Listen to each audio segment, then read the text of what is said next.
हा तपास लागत नाही, म्हणून याचा तपास लागण्यासाठी हा तपास LCB-कडे देण्यात यावा, बीड जिल्हा गुन्हा अन्वेषण शाखा यांच्याकडे देण्यात यावा, अशा प्रकारची मागणी मी केलेली आहे।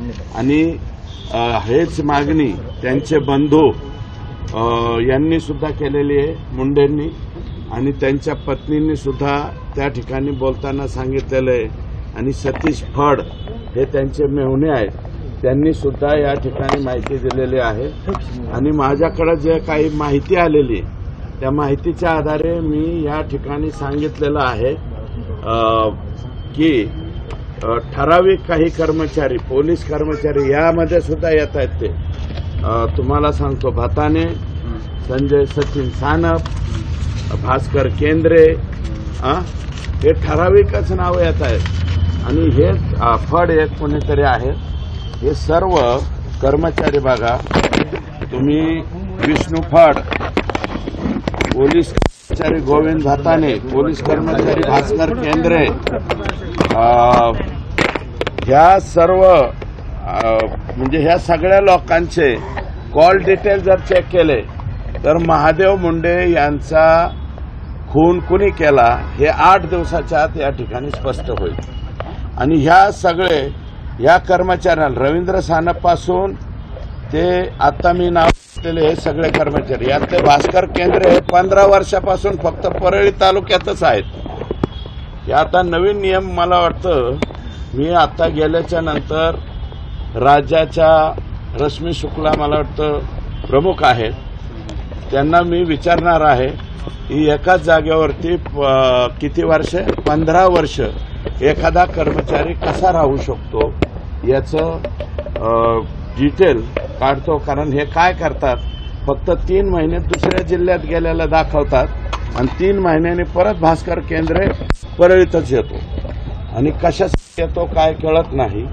ही अशी भयानक परिस्थिती आहे।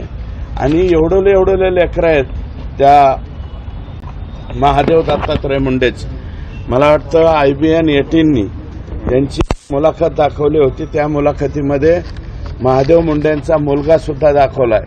आई तर रडतेच, पण मुलगा सुद्धा रडतोय। मग त्या 2 लेकरं आहेत, कच्चे बच्चे आहेत महादेव मुंडेची, आणि 15 महिन्यापासून जर त्याचा तपास लागत नसेल तर हे दुर्दैव आहे। आज SP साहेबांना भेटलो, SP साहेबांनी कबूल केलं की परळीचे पोलीस याचा तपास करणार नाहीत, त्याच्याऐवजी मी LCBला ते हँडओव्हर करतो।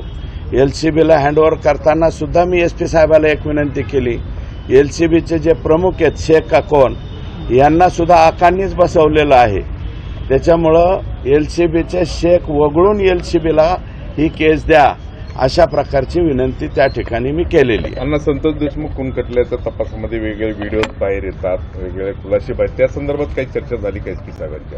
नाही, मी बोललो ना, आता त्याच्यामध्ये त्याचा तपास CIDकडे चाललेला आहे, त्याच्यामुळं त्या केसच्या बाबतीत मी त्याचे जे प्रमुख आहेत बसवराज तेली यांना सोमवारची वेळ मागितलेली, तिकडं माझ्याकडे जे अपडेट्स आलेले आहेत ते सोमवारी, आणि कोणाकोणाचे नंबर चेक करायचे हे बसवराज तेली साहेबांना सोमवारी जाऊन बोलत। न्यायालयीन चौकशी सुद्धा याच्यामध्ये नेमलेली आहे, त्या चौकशीचं काय स्टेटस आहे, त्या समितीचं काय काम सुरू आहे? हे पहा, न्यायालयीन चौकशी म्हणजे राज्य सरकारकडनं हायकोर्टाला कळवलं जातं, हायकोर्टाला कळवल्याच्या नंतर हायकोर्ट नाव देतं, त्याप्रमाणे मला वाटतं अहुलुवालिया यांचं नाव आलेलं आहे। आणि ते माननीय उच्च न्यायालयाचा दर्जा असल्यामुळं त्याच्यावरती अधिक बोलणं उचित नाही। चौकशी सुरू झाली त्यांची हो, आता सुरूच होईल ना, ऑर्डर निघेल त्याची चौकशी चालू होईल, पोलीस SITचं काम करील, आणि जी याच्यामध्ये न्यायालयीन चौकशी नेमली ती न्यायालयीन चौकशी या संदर्भात आज जे आलेलो आहे ते मी महादेव मुंडे यांच्या मर्डर प्रकरणाबद्दल आलेलो आहे। महादेव मुंडेचे खुनी पुढच्या 15 दिवसाच्या आत सापडले पाहिजेत, अशा प्रकारची विनंती। काल एक कॉल रेकॉर्डिंग बाहेर आली, पोलीस अधिकारी येतात अण्णाला बोलतो वाल्मिक अण्णाला गुन्हा दाखल करू नका, असं रेकॉर्डिंग व्हायरल झाली।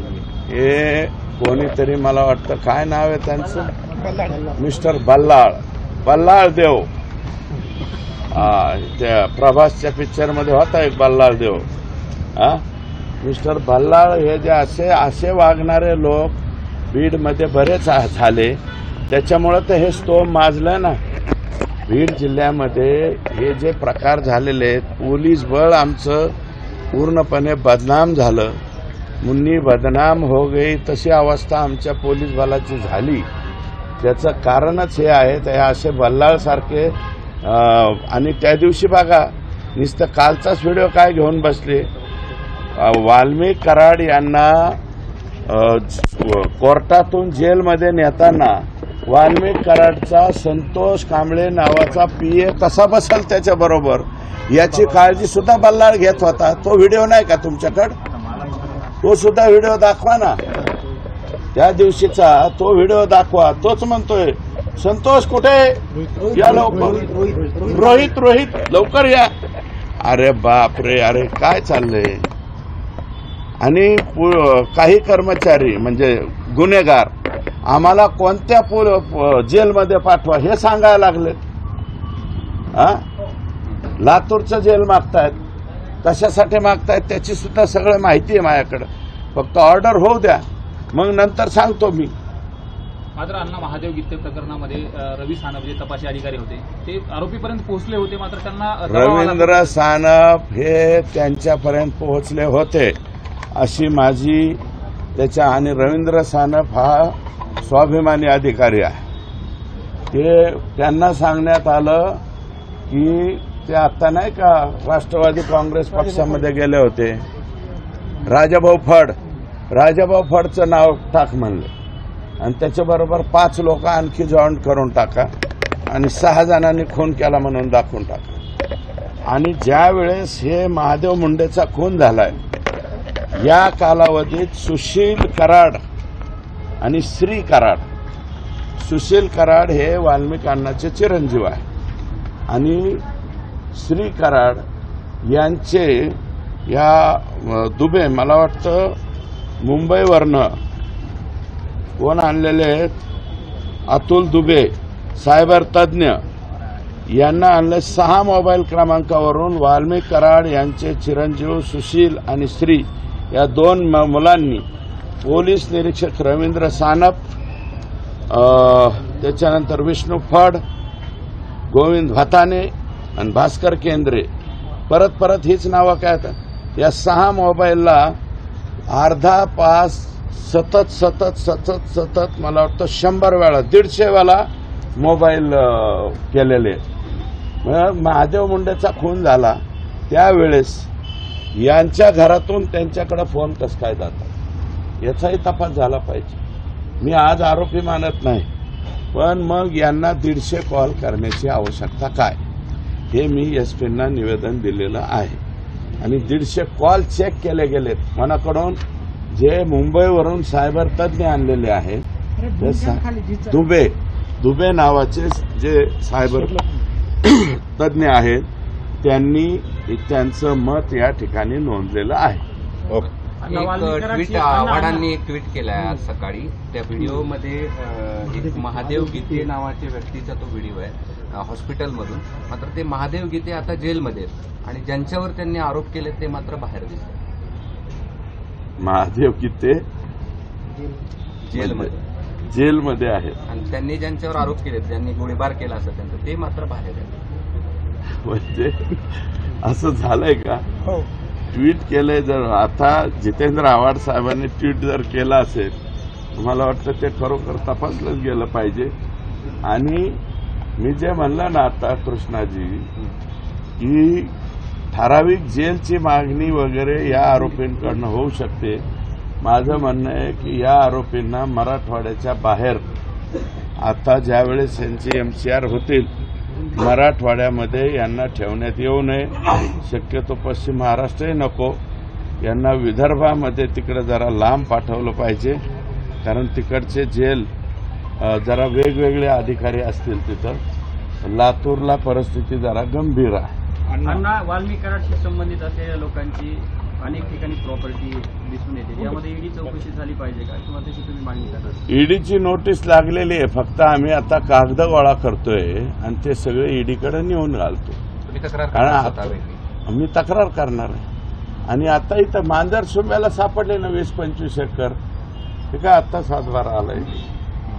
इथं जमीन घेतली जाधवच्या नावावर, जाधवच ना, जाधव मंगल बबन जाधव, काय ते सेम नाव आहे त्यांच्यावरती, ज्योती मंगल जाधव हे नाव कॉमन आहे सगळीकडंच.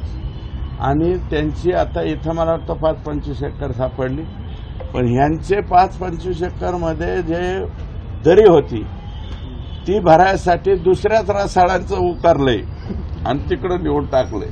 रसाळांनी बोलायचं नाही, रसाळांनी निमूट सहन करायचं, अशा पद्धतीचा प्रकार इथं या जिल्ह्यामध्ये घडलेला आहे. आणि या सगळ्यापासून धनुभाऊ अनभिज्ञ कसे राहिले याचंच मला आता कोडं पडायला लागलेलं आहे. अण्णा ओके. ज्ञान राहता. थँक्यू.